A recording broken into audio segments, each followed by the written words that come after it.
అందరికీ నమస్కారం అండి. జై గురుదేవ్ దత్తాత్రేయాయ నమః. శుభకార్యాలు దర్భలతో ఎందుకు జరిపిస్తారు? దానికి కారణం ఏమిటో విందాం. పూర్వం గరుత్మంతుడు తన తల్లి వినతకు సవతి తల్లి అయిన కద్రువు వద్ద సంభవించిన దాస్యాన్ని తొలగించడానికి కద్రువు కొడుకులు కోరినట్లుగానే అమృత భాండం అపహరించుకుని పోతున్న గరుడునితో పోరాడి దేవేంద్రుడు కూడా పరాజితుడయ్యాడు.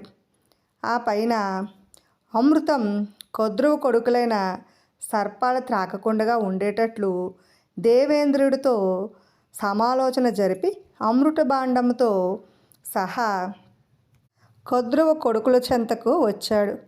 ఆ భాండాన్ని దర్భలపై ఉంచాడు.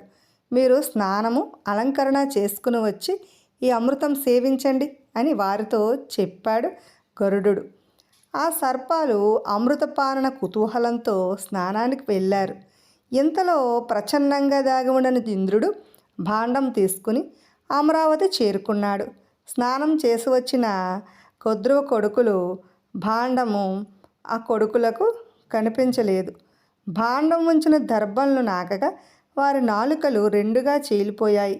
అమృత భాండ స్పర్శ వల్ల దర్భలు పవిత్రాలయ్యాయి.